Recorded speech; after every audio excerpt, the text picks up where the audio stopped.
Hey all, Steve from GuitarNiche here. Today we're going to look at how to drill out the butt end of a guitar and install an end pin jack. Now this could be for LR bags, it could be for Fishman, it could be for whatever. In this case it's an LR bag system. Okay, they're all fairly standard in that the jack port, that is through the end block here, is going to be about 1/2 inch. We need a 1/2 inch borehole to get through the body to the end to get the jack to come through. So first things first, we got to get that end pin out. And a simple way of doing that is just take a pair of channel locks. Okay, I'm going to take a little piece of paper towel here and just gently pull that out. They're never in there really super tight unless they've been glued in or something like that, you know, so they come out pretty clean, you know. And away with that. Now the next thing is drilling the hole out. Now this is the tricky bit. Now luckily I have this custom bit that I made years and years ago.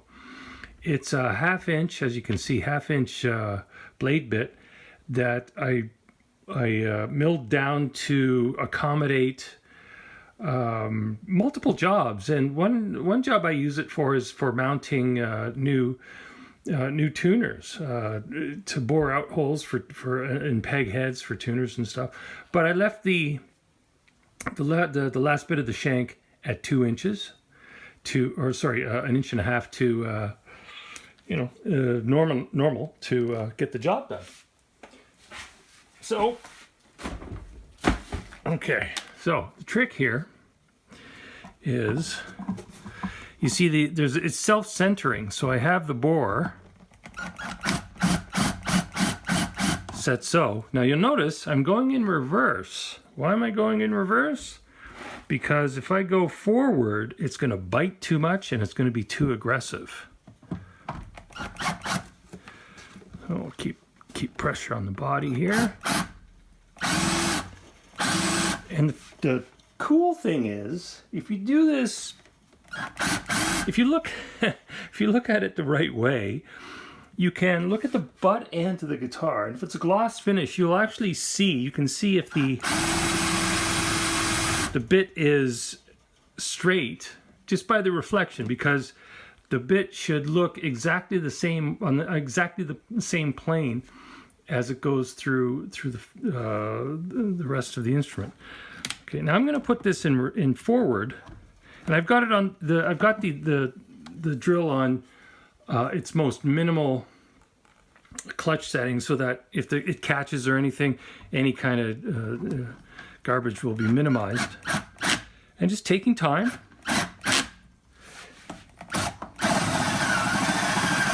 You know, this is the sort of thing you really don't want to rush, you know? So as I'm going through this, I'm checking the straightness of the drill.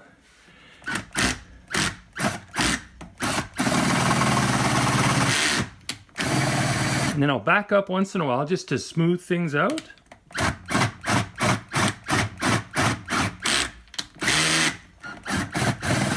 Just going to make sure this drill is in the chuck correctly, not loosening up. Okay.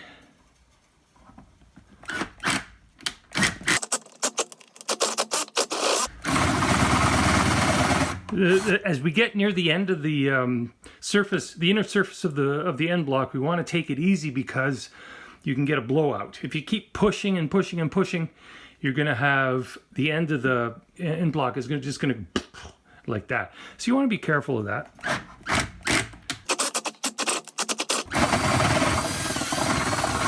And there we go, just like so. Okay. So that was pretty straightforward. Okay. Now I will get in there later and clean out any of the debris and stuff like that. But I'm going to check for fit from the outside here with this barrel, okay? And that's nice. Sometimes different manufacturers can have slightly different thicknesses of the you know, their barrel jacks and stuff, and they can bind, and you don't want to force it. At the end of the day, you do not want to force it. Now here's another tip on how to get things situated. This is, let's call this part B of our pickup installation. Now this happens to be a nice Anthem system. It's got the element under saddle pickup part of it, and the microphone. This is an older unit, so it's been refined since then, but it's been checked out, and it's still good to go. So what I've just got the lock washer on the back of that, and this is the tool of choice here. Okay, this is a long shank 1/4 inch screwdriver, Phillips, because there's no flare on the end of it. Okay, so what I'm going to do is I'm going to reach inside, and that extra length of the Phillips is going to give me plenty of room to fish that pickup through. Hopefully I stay on camera here. There we go. Okay, easy peasy. So you see that? Okay. So for the time being, that looks pretty peachy. And it was really that easy. Okay. Now, to nail things down, we're going to need to check the compression. We're going to need to check the compression on the end of the pin here, or the jack. And by compression, I mean as this snugs up with the what was it, the hardware on the inside, the setting with the barrel cap and the washer, if they are set at the correct depth, then this should be not compressing so much, you might say. At the end of the day, what you want is the end cap or the strap button and the end of this here to be absolutely flush. That makes for a nice clean job. So at this point, it's a matter of checking. This is the first check. I may have to adjust, oops, before I do that, I gotta make this point here. I have a tool, I have to use a different one, sorry. A tool I can use to hit the perforated end of the input jack, stabilize that, and hopefully you can see this in the proper light. I'm going to adjust this just a little bit here. There we go. Okay. This might be a little better. Okay. For this part here, and I'm using my open end adjustable wrench because it's brilliant. I can stabilize the end pin at the same, or the output jack at the same time, to the point where it starts to compress. Here's the important part. Because this is a fresh drill, there could be fibers on the inside. There could be you know, a little bit of debris and stuff like that. All of that stuff has to kind of come to grips with. It's a new hole, and we want to be able to say, okay, well, we're in a new situation here, and we want things to line up properly. So that just snugged up a little bit. I can crank it a little bit more. If this were to hit its maximum and start turning the whole unit, I know I got to get it out and readjust it. But here's the trick. Let's see if I can get this on. And let's see where that winds up. And that is just about perfect. Holy cow. Well, okay, so let's put it this way.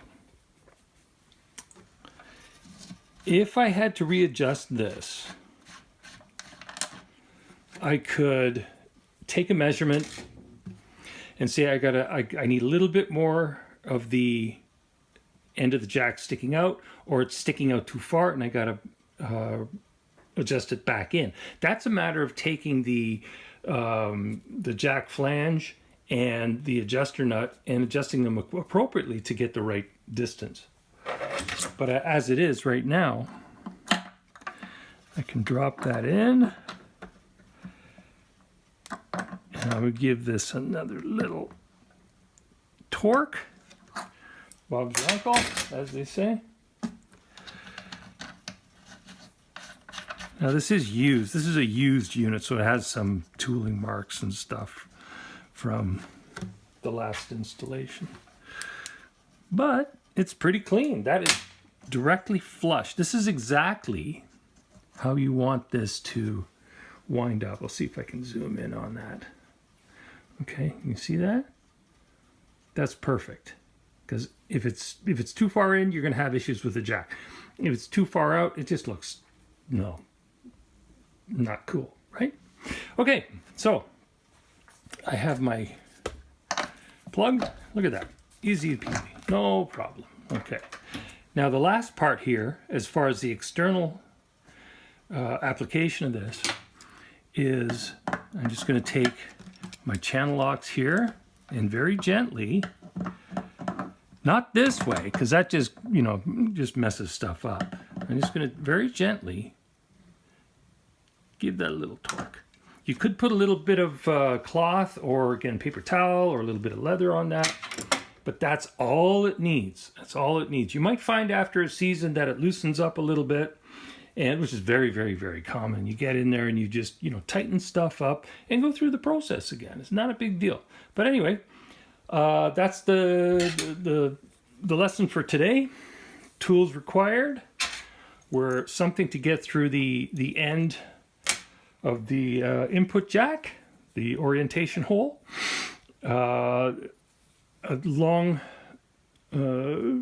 shank Phillips screwdriver, 1/4 inch, 6 mil, 6 and change, I believe, and an appropriate wrench to grab the outer nut. Okay, this is one of my favorite tools.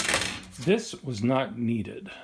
This extra washer was not needed. It just happened to be set properly. But if you need it, you need it, and it comes in handy, etc. But this turned out just fine. So, not everybody has. If I can grab it real quick. Not everybody has a stepped blade wood bit like this, but I guarantee you, if you're doing guitar stuff and you want to do more of it, fashion yourself one of these. It is, the first step is roughly 1132, or let's say equivalent of 7 millimeters or so, 7 and change maybe, 7.5. The second step is 3/8, okay, and which would translate to about 10 millimeter. And then the last step is 1/2 inch, okay? So this little gadget for boring through end blocks, headstocks, stuff like that is the cat's meow. Ow!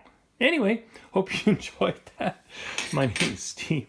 This is GuitarNiche. Thanks again for coming out. Hope you enjoyed that, got something out of it. As always, play loud, have a great day, like and subscribe.